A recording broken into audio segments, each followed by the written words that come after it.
What's up, everybody? I'm Steve. Mike is here, but I'm not him. And Josh is here too.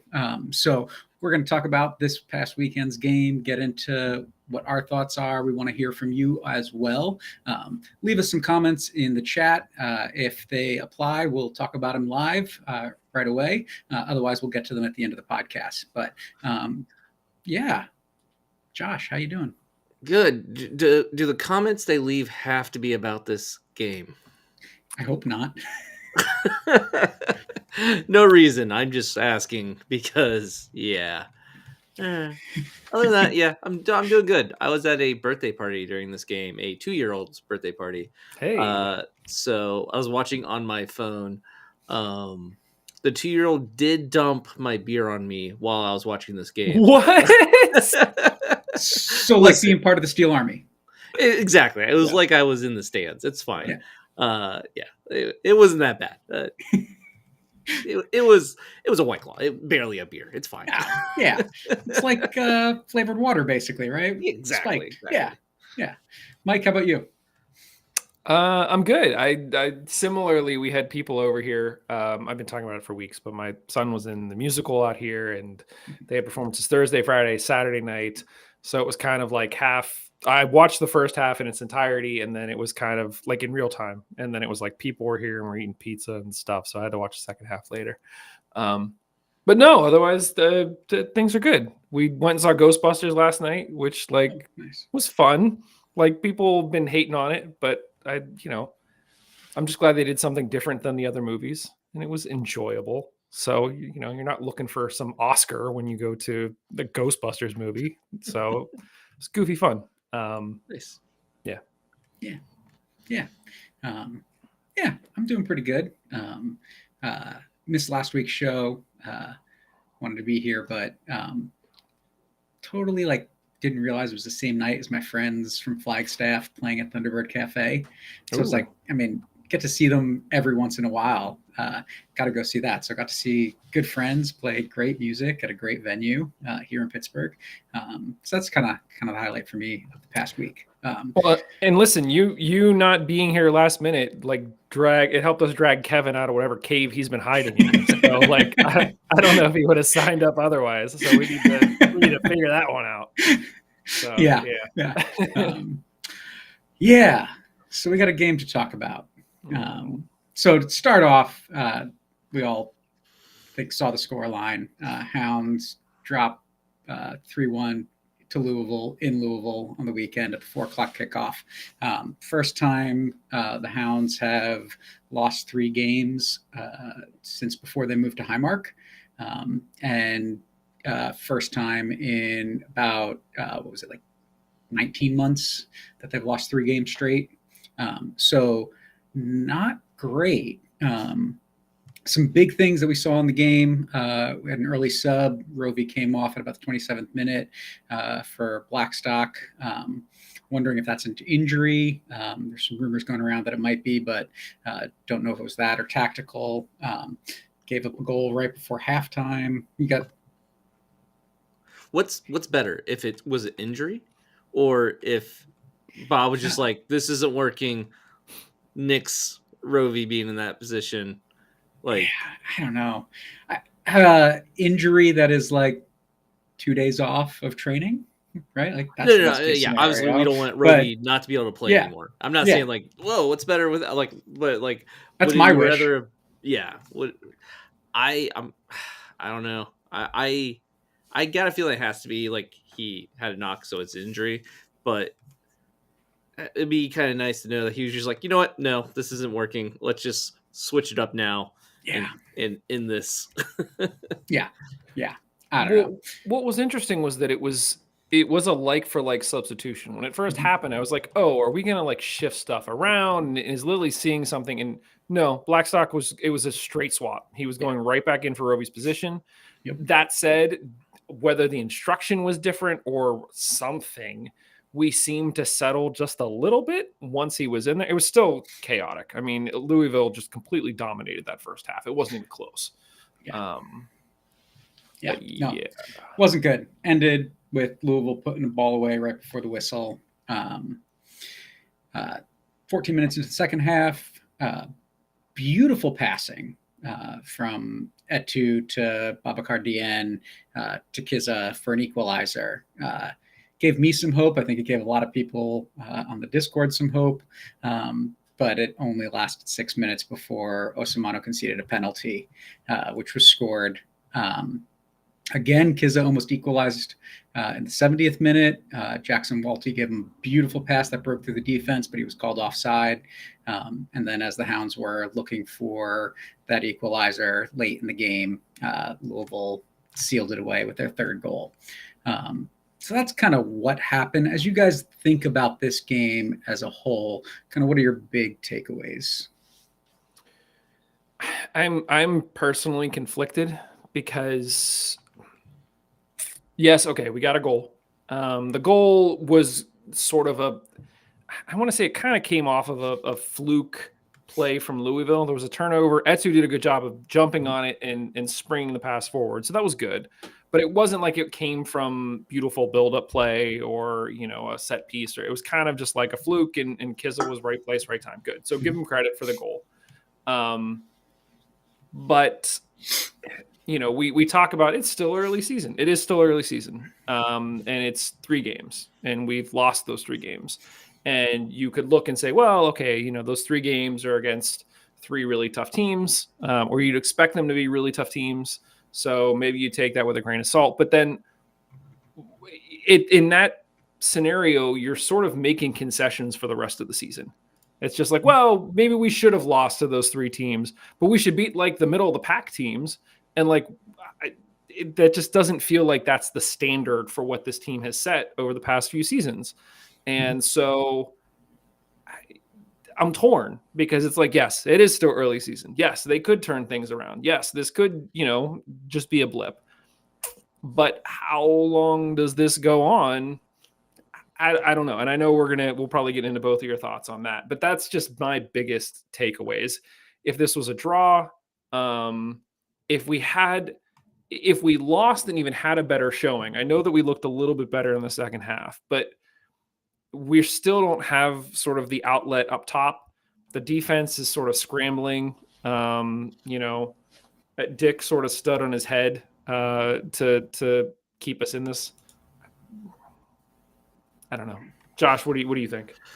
I feel like I'm going to be a little bit more positive, and I was surprised to find that out because I'm not that positive. But I do think this is not our final form at all. Like, I don't feel like this is what the team's going to look like, just in structure, even in the coming weeks.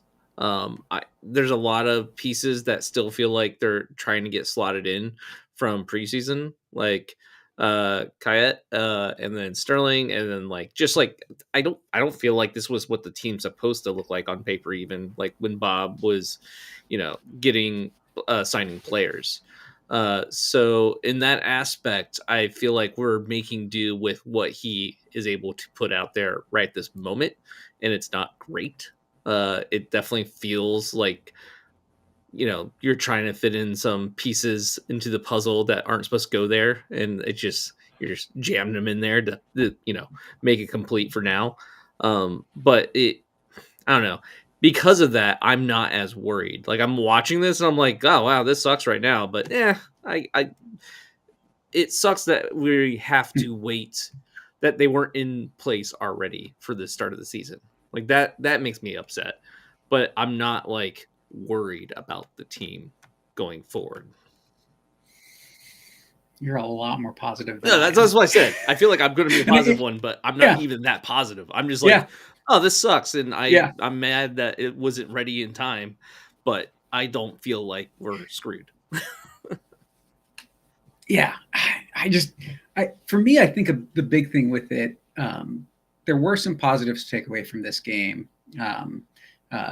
Eric Dick came up big a few times, made some excellent plays, some excellent saves. Also made some plays that made me a little nervous when he was out at the edge of the box, right? But he looks like he's the real deal, and I don't think we had any doubts that we'd have somebody in net at some point that was going to look good. Real quick on the Dick at the edge of the box thing.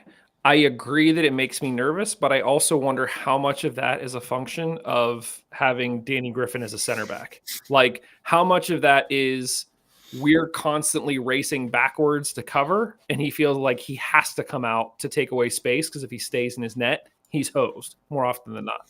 But continue. And do we have some trauma from other seasons where we've had inexperienced keepers making that without the same potential level of poise, right? Yeah, so I don't know. I think I started to see with Jackson Walty some of the things that the team really likes about him. I don't think he's there yet, but he made some really good defensive plays. That pass that was called offside was a really nice pass. But I also noticed he gave the ball away a number of times, sometimes directly to Louisville players, sometimes out of bounds. Like, not there yet. And I think that's a bit concerning for me. Getting a goal, always a good thing. But if we're sitting here talking about Eddie Kizza being the leading goal scorer at the end of the season, I don't think the season's gone the way that we want.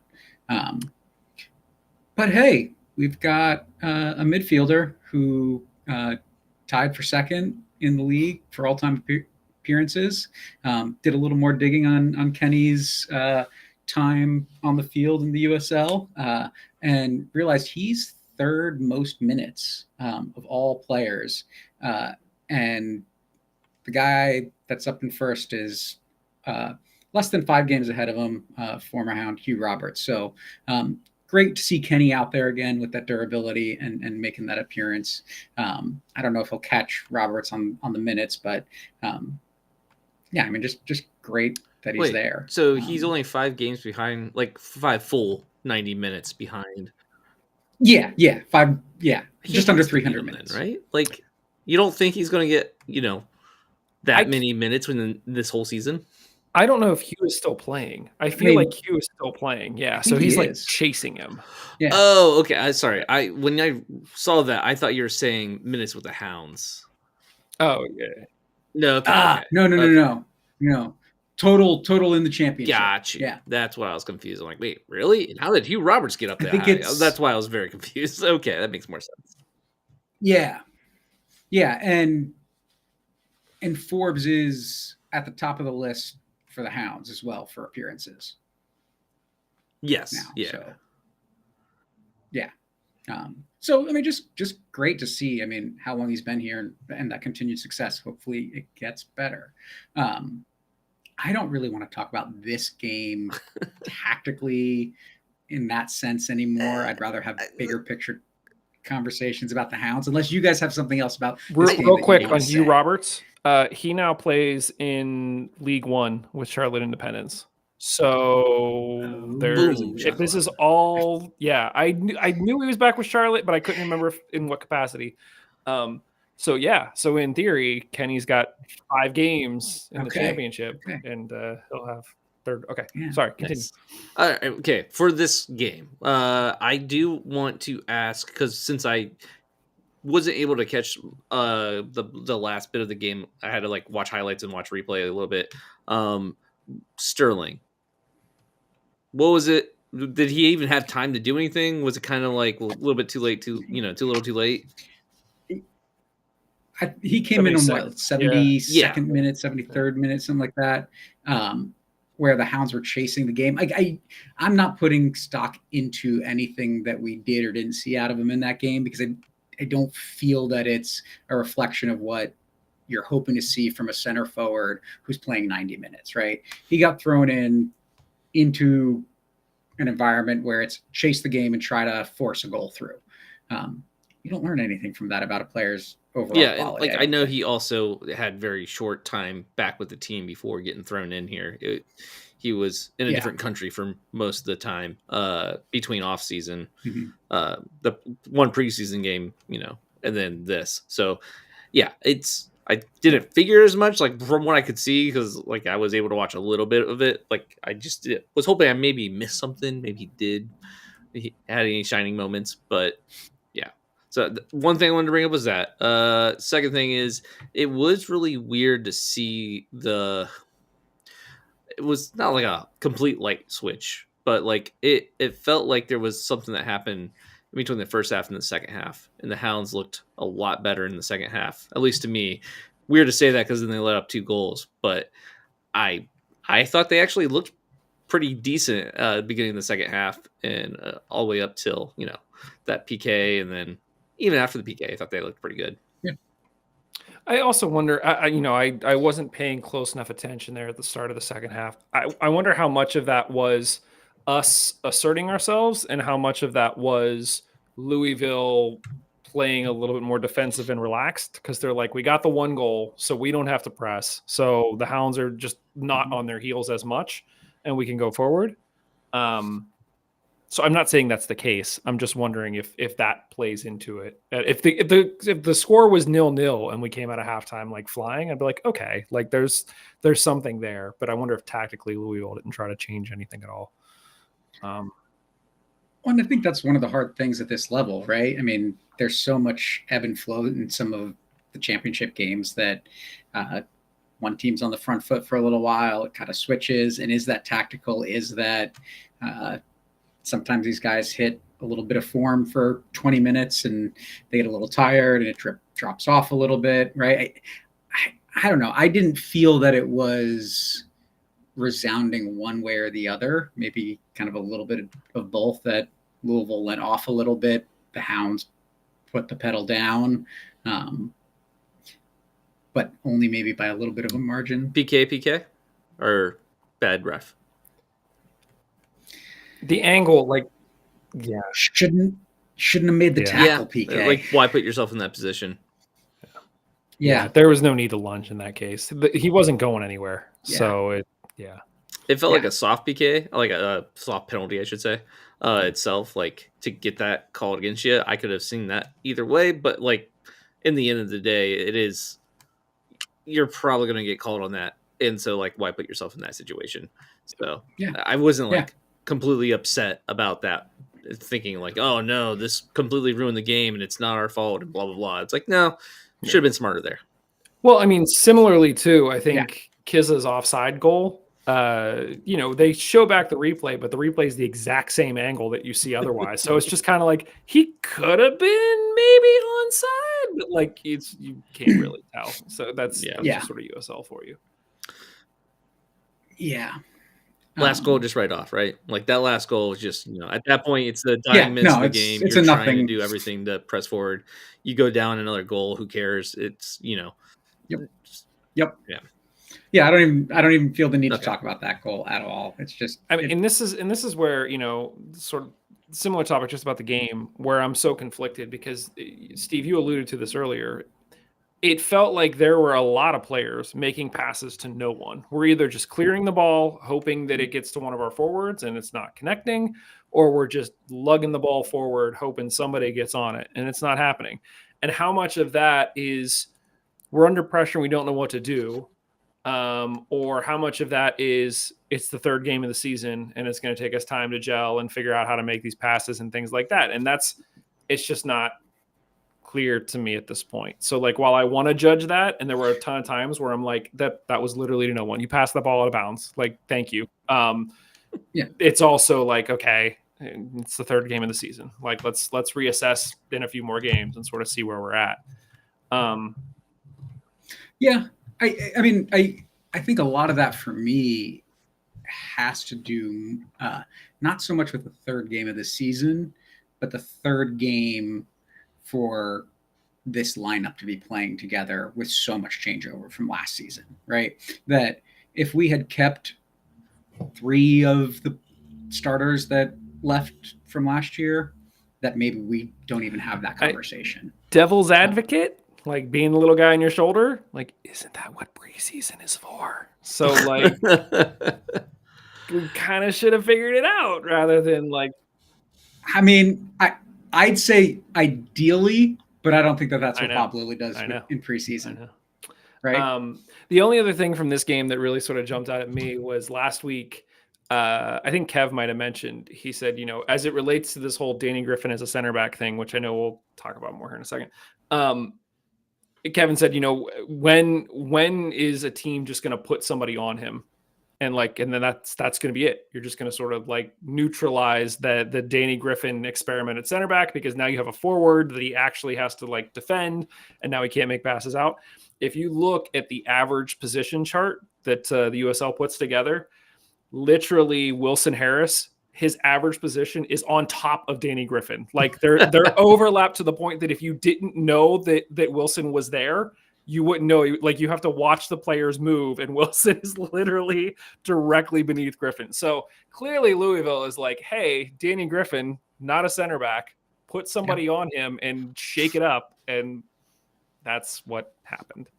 So the few times that Danny got forward, he looked good, dribble the ball forward, step into space, and like the other two center backs pinch, and like, great, awesome, more of that, please. But yeah, it's almost like he's a natural midfielder, right? Yeah. All right, so I got some big questions for us.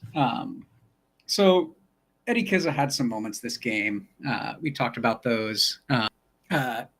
Abakar Dien had the assist, but not playing as that focal point of the attack. And so, I mean, I've been wondering this for a little bit now, and it seems to me like, at least as fans, but also from hearing what came from the team during the player introduction event, that Keziah Sterling is the guy that they're expecting to be the focus of the attack this year. And that's concerning to me because as much as he's got a pedigree of playing in England and going through an academy and getting some minutes in a Champions League game, and he was pretty good last year in League One, he hasn't played at this level. Do you guys think we are putting all our hope on this one guy to make the difference? And do you think he does make the difference, or does it take time? Who wants to go first? I'll go first. I'm going to be more. Actually, no. Mike could go first. You're going to be more negative than me, so that'll be good. Okay, yeah. So I, having not seen him play yet, I believe them when they think that he's going to provide some sort of impact in offense. So cool. Like I think that's good. But to your point, Steve, our only issue is not offense. Like we have a lot of issues on this team, and I don't think that adding a goal scorer or a goal scoring threat is going to fix all of the other issues that we have elsewhere. So great. Like he's here. Maybe that'll, put a Band-Aid on one of the cuts that we have, but we still have like a few others that unless we get those right, we're just going to find ourselves in a shootout where it's, lots of 4-4 games or 3-4 games because we can't defend and we can't keep balls out of the net. So yeah, that's kind of my thought on Sterling. Josh. All right. So I do think we're going to be putting a lot on Sterling, and but I think it's twofold though with him, because I don't just think it is going to be him scoring all of our goals, and that's what we're hoping for him. I do think him being in that spot allows other players to get open. I think I've said this before on a previous podcast, but I actually think we might see like Kizza or like whoever's up there score more often because of Sterling being in the play. His playmaking abilities, his footwork, and all that kind of stuff. Like it looked really good, and the fact that he could do some cheeky passes and actually could find spaces is something that we're desperately needing there. But I also think I keep on saying his name wrong. I think French guy Kayet. Yeah. Is it Kayet? Okay, center back. Cool. Well, there we go. I don't know where he's at, what's going on, but like I also kind of suspect that him being put into the defense could maybe help our situation with who's in the back line, actually helping to push players up forward. And yeah, so I don't think it's just all on Sterling. I do think there's other pieces still to be placed, is what I'm saying. That's fair. Yeah. So, I mean, the next big question I had is, the statement that Danny Griffin is not a center back. And so my big question is it a mistake for us to keep playing him there, or does he have the quality to to become a top center back in this league? I think my concern with Griffin is I'm trying to think of an analogy here. Okay, so one of the things that growing up in school, I'm giving this from sort of like a parent's perspective because we have these conversations all the time. One of the things with kids is that say that you have a kid that's really good at English, but they're really bad at math. The conventional wisdom is, well, you train them up and you give them a tutor in math to make them better at math. But really, what you should do is you should get them a mentor or somebody who's really experienced at English to make them even better at English, because not everybody is going to be good at everything. And so, therefore, what you need to do is find the strengths that people have and help to improve them to make them much better at that. And I know that's not a universal thing. There's little things, especially in sports, that you benefit from being able to do multiple things in multiple cases. But is this a case where Danny Griffin is just not good at math? And rather than using his full extent of English to like really flourish and help the team in other ways, are we trying to force him into learning math and in turn keeping, all of his English from the world? I don't know. I'm getting off the rails here, but like that's part of my concern is just, are we spending so much time trying to turn Griffin into a defender that we're losing the ability that he brings elsewhere on the field that we could massively benefit from? But again, this is where I'm like, it's 3 games in. Like, I want to say definitively, like, knock it off, move him forward. To Casey's point in the chat, he said, if Griffin isn't center back, then who do they have to step into the role? I kind of think that's a hole that we dug ourselves into this year. So it's like, You don't I think don't that's know what Kayet? the answer is. I don't know. I mean, I think that's what he's supposed to be there for. I think that's why we're seeing him in that position. Griffin needs to be put somewhere else, but like right now he's filling that role because we do have this hole right now with Kayet. And like I'm not saying like, again, we're running the same thing we're doing with Sterling, where it's like if it's one guy who's stopping it, then that's a problem in itself, because if he gets injured or is obviously injured right now, there's an issue. But like, that's where I think we're at, is that's supposed to be who's playing that position. And right now Griffin is taking that position until he's better or whatever's going on with him.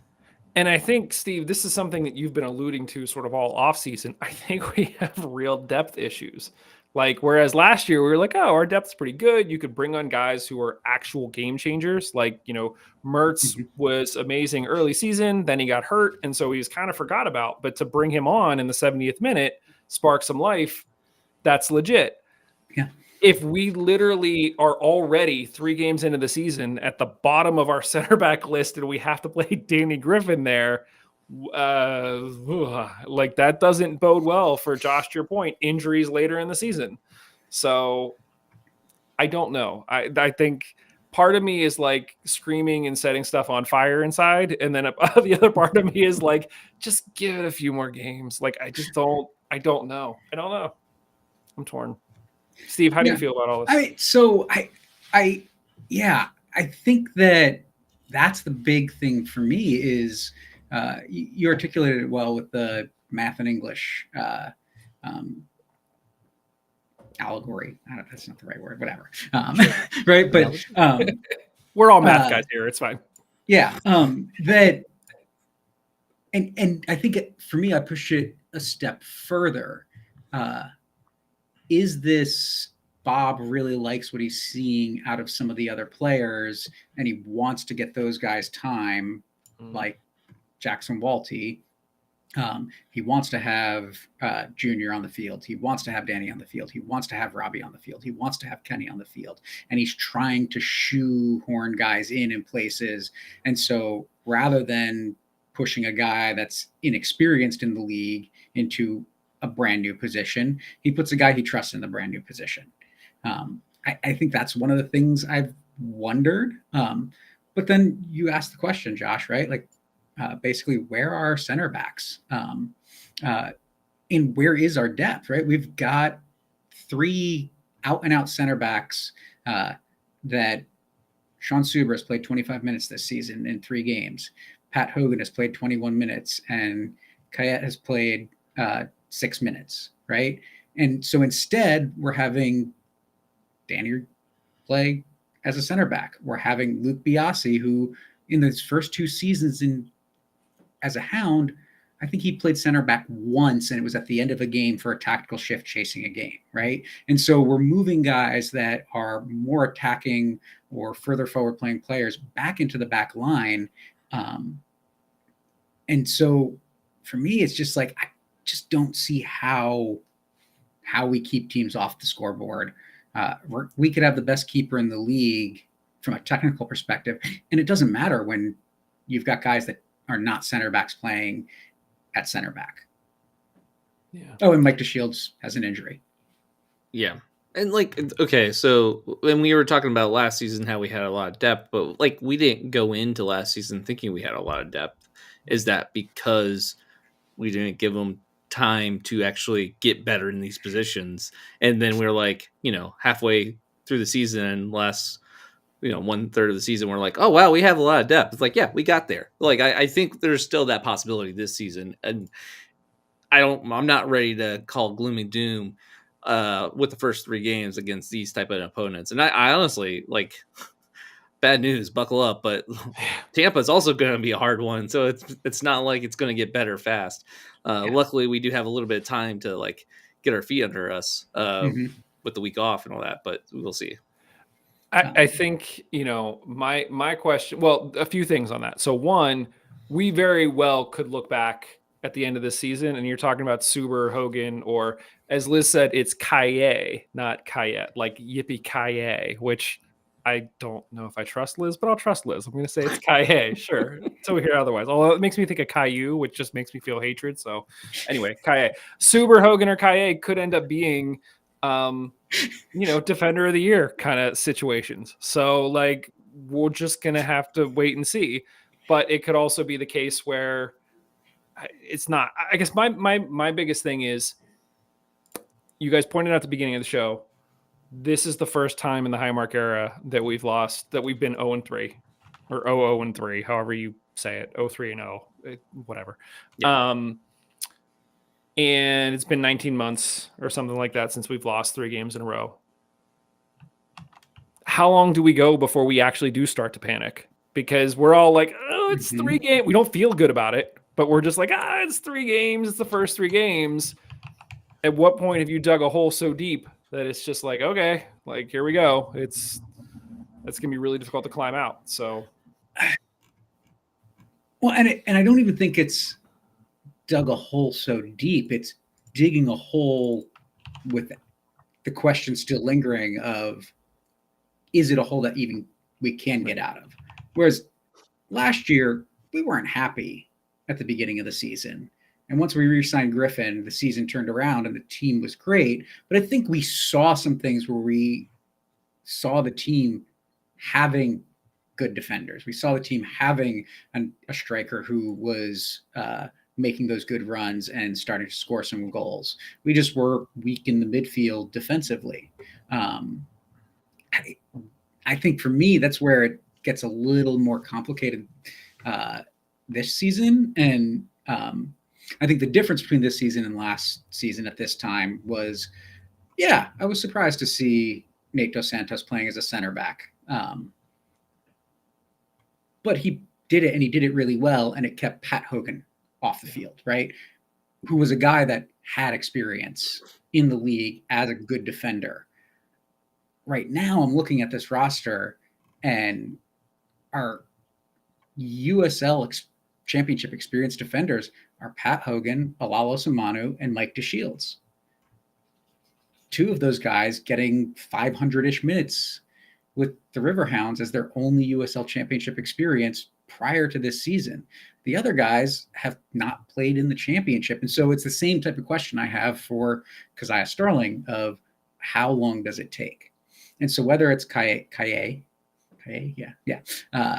or Suber, or Hogan can stay healthy enough, there's still questions for me on the back line, even if Danny Griffin's not playing there.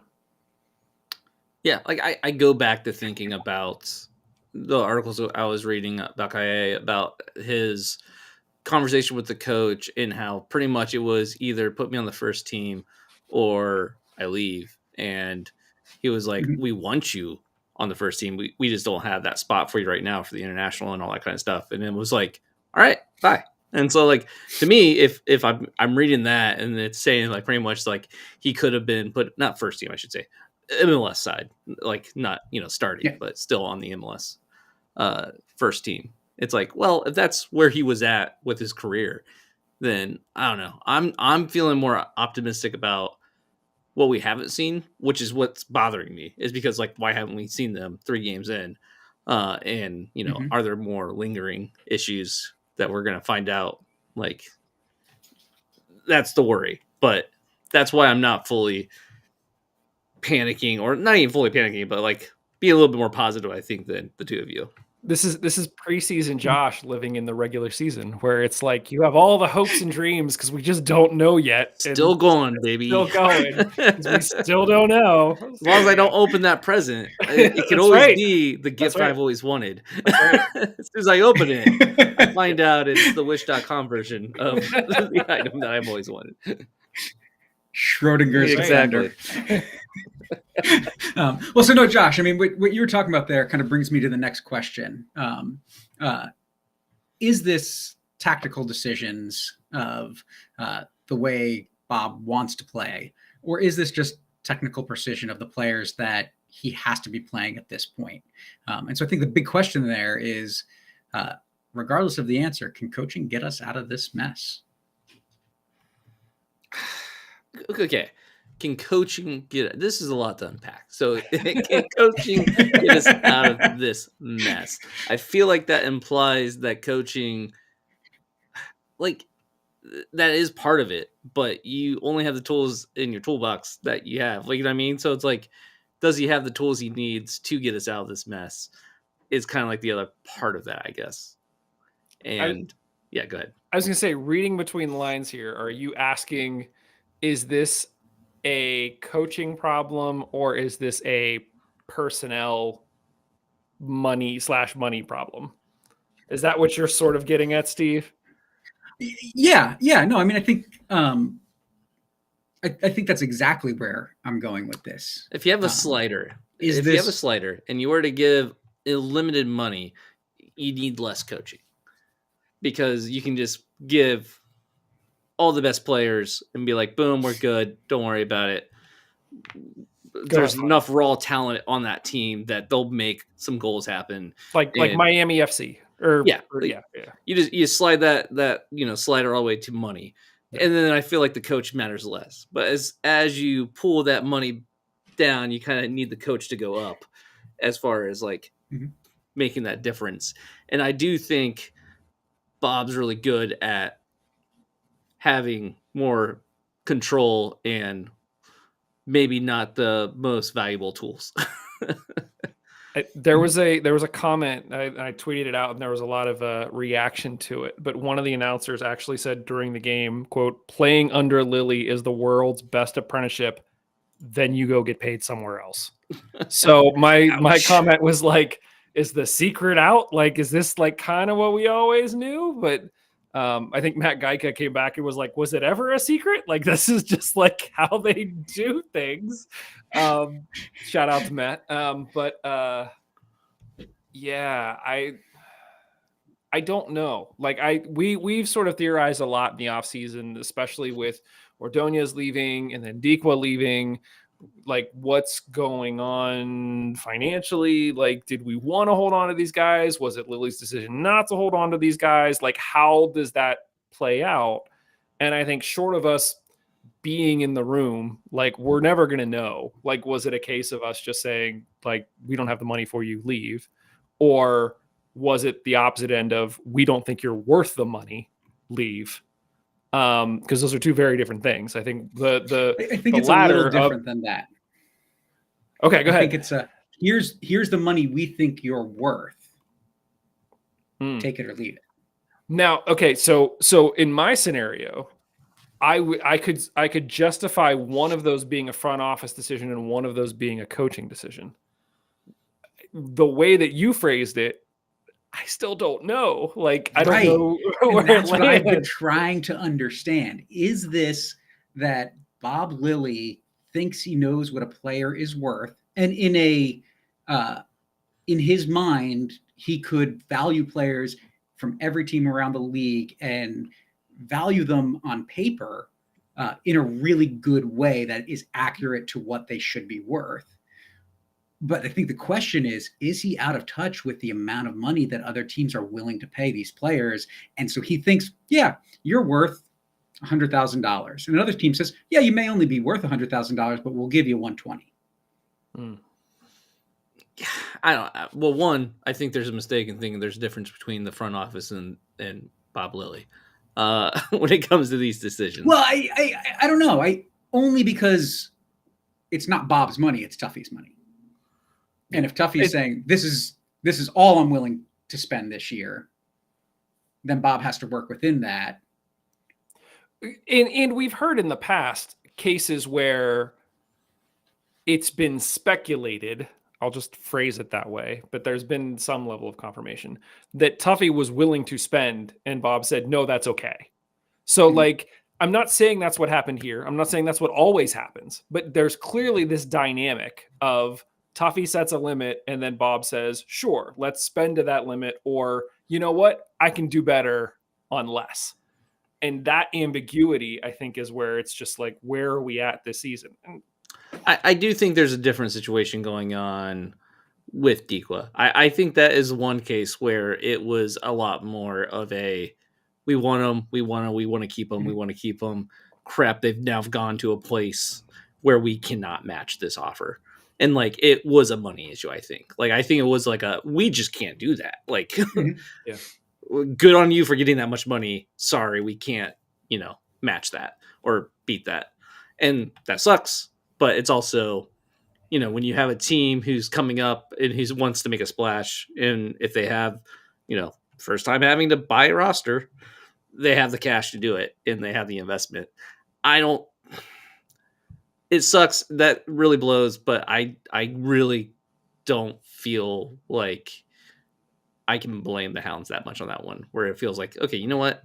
They went so high. It's just like, are we really going to spend all of our money on one player? Yeah. Yeah. Is it, though, that despite all of the work that the team has been doing to build something sustainable, that there's just not the money there to stay competitive? At least for players like that. I don't think that's possible to say that right now when we just won the league last season. You know what I mean? Like, it's like, we can't have this conversation after getting the player shield. I don't think that's right. And I think too, I mean, there's obviously a ton of factors, but I think one of the things too that we need to keep in mind is that the club is clearly trying to build something here, because otherwise they wouldn't come out and say they're building a 15,000 seat stadium. Mm-hmm. So like, it's very much to Josh's point. We won the Players Shield last year. They know what packing Highmark looks like. They know from a financial standpoint what packing Highmark looks like, and it's okay. Well, let's keep trying to do that. There's our little player shield from Josh. So from a front office perspective, it feels like there is interest in spending to keep this thing going and making it bigger.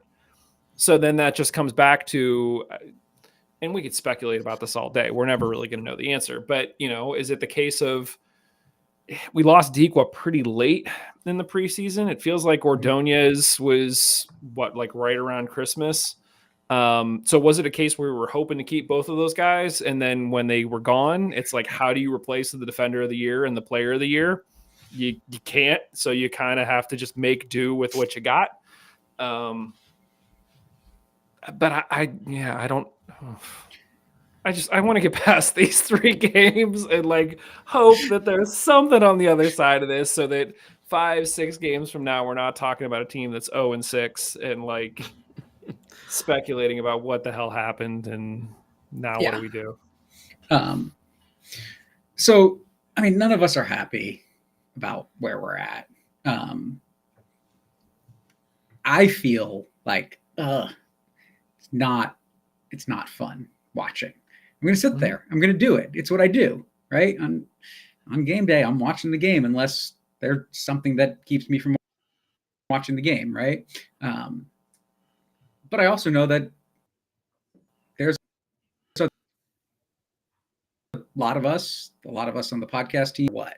Um, but does this start to have an impact on attendance? And if so, does that undermine what we're hoping the team is trying to build? For sure. I mean, this is the thing that we've always been told and have seen about Pittsburgh is we like winners. We like going to games when, they're hot, and not so much when they're not. And they're Pittsburghers have plenty of options in the city as far as sports and like activities. So it's like if the show isn't there, then they're not going to show up for it. And that sucks because like we just had such a great season last year and like to drop so hard. But we also got to remember we haven't dropped so hard yet at home. Like we've had one home game. Right. And we're only 9 points out of first place. Say it like that, yes. But I think it's also what does the product on the field look like at home games matters a lot. I know the table matters, but like not yet. And also I don't think a lot of the people coming to the games are really looking at the table. I think they're looking at what they're seeing in front of them. If that game is fun to watch, they're going to come back. And if they're winning, if the buzz is there, they're going to be coming back as well. The stuff around the team, well, the stadium, the theatrics of it all, I guess, were great.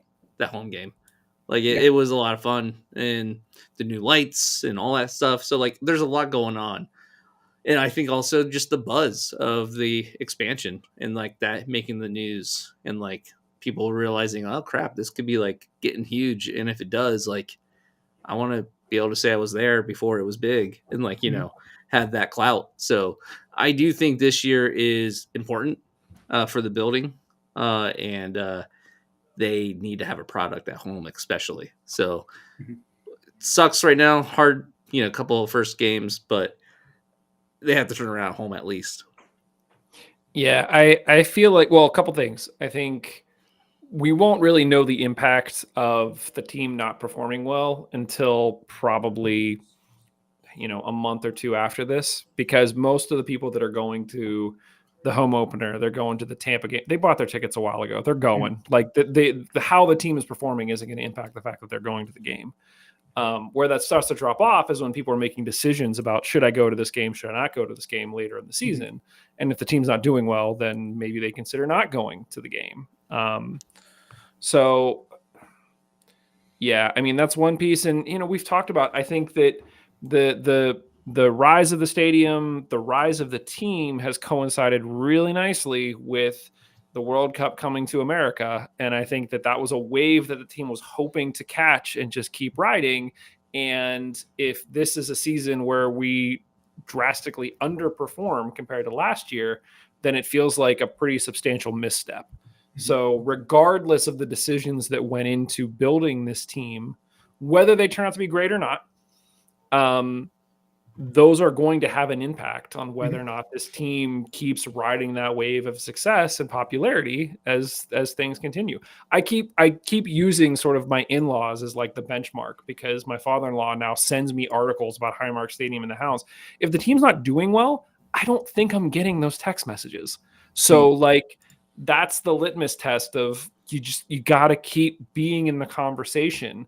And we see it with every Pittsburgh team, right? When the Pirates are hot, they're all over the news. When the Pirates are awful, nobody cares. The Penguins, the same thing. Steelers, same thing. So like, we want to be considered in the same conversation with them. We now are. And so if we aren't performing, we're going to be forgotten, just like those other teams. The difference is that the base level for all of those teams is much higher than what it is for the Hounds. And so how do the Hounds make sure that their base level is similar enough that it can survive sort of those up and downs? Well, and I think that's the difference, right? If 1,000 fans decide not to show up to a Steelers game, it doesn't change a thing. Right. But if 1,000 fans decide not to show up to a Riverhounds game, that's a 20% drop in attendance from some of our best games, right? And so I don't know that I have a specific answer to the question. But I do think that in the past, I had this sense that people knew me as the guy that followed the River Hounds, and they'd ask me how the River Hounds are doing, and more and more people are not asking me how the River Hounds are doing. They're bringing up what the River Hounds are doing in conversation. And some of those same people, right? And so I think that you're right. People started paying attention when they were winning and winning and winning last year. And do those people continue to want to pay attention if it's not as exciting? That's my concern. Yeah. It's a weird thing, man. Like I part of me is really glad that I'm not like Jeff or Tuffy or like having to make those decisions, because I mean, you could just say like, okay, great. Like let's figure out some way to spend some extra money to keep Deco and Ordonez. But if you can't expand the stadium, then you're not making any more money from ticket sales than you did last year where you sold out every game. So how do you justify that expenditure? And that like there's a whole trickle down to it. So that's crazy. Well, Mike, you had a thought about the stadium and what Lynn Family Stadium. We mentioned this last week that Lynn Family Stadium holds a little over 11,000 people. Thinking. Yeah, so Lynn Family Stadium holds just a little over 11,000 people. Watching that game this past weekend, like the stadium looks huge. Now, I don't know what the camera side of the stadium looks like. Like I think that it's the same kind of bowl structure, kind of like all the way around. The Hounds want to build a 15,000 seat stadium. Like what is that going to look like? Like literally yesterday we drove to IKEA and we drove past Highmark. And when I told my wife 15,000, she was like, "What? Like, where is it gonna go?" Like, literally, she's like, "The parking lot's there. Like, I guess you could go that way." Yeah. But, like, how? But 15,000 and not building along the train tracks. Right. That's the crazy part. Yeah, is the fact that it's like I even had the thought, like, imagining just imagining part of the expansion, like imagining another grandstand on top of our grandstand, like a double decker right there. It seems crazy. Like it just picturing in my head, I'm just like, it does not compute. And like it very well, it's not that impossible. Like once you actually look at the like plans or like the ideas of it, like it I think they can do it. It's going to be so different. And I don't want to get ahead of ourselves because we don't even know if they'll get funded for it or whatever. But like, even if they got half of what they are asking for here, and like as far as expansion goes, like it's still going to be pretty impressive to see. I wonder if. Well, go ahead, Steve. Do you think that money and getting that grant substantially changes how big it gets to, or do you think it just changes how long it takes them to get to 15? I mean, I got a feeling it would just change their plans. Like I don't know for sure how, you get the funding for it. I don't know that side of things. What do I know? But I'm just even thinking if they got like half as big as what they wanted, like it would still look pretty cool. I mentioned last week, I was like, why 15? And I think that the fact that 15 is the base level for D1 it's a nice round number. And if the Hounds ever decided to try to pursue D1 in any case, they'd have a stadium that meets those standards. None of those standards could change at some point. Who knows? It'd be interesting if we got Jeff on here, if he would actually like share schematics and drawings and like, this is what we're thinking. Because clearly they have it. Like, I think we lost Steve. Try to talk again, Steve. And we did. We'll see if Steve can come back here in a sec. I'm here. He's trying. There we go. I heard I'm here. Yeah. Can you hear me? I think we lost. Yes. No. Sorry. Steve, try dropping off and back on. In the meantime, I guess I don't know. Josh, did they share? I'm assuming it like the kit reveal or at anything that you've been to. They haven't shared any of those renderings or anything, right? No. The only thing we really got was the article, and I think it was Pittsburgh Soccer Now, about what the plans were and kind of like the just words, no plans. But from talking to people and that kind of stuff, it pretty much is confirmation of everything that was in the article. Uh, I think the whole rotunda thing is probably one of the most weird ideas.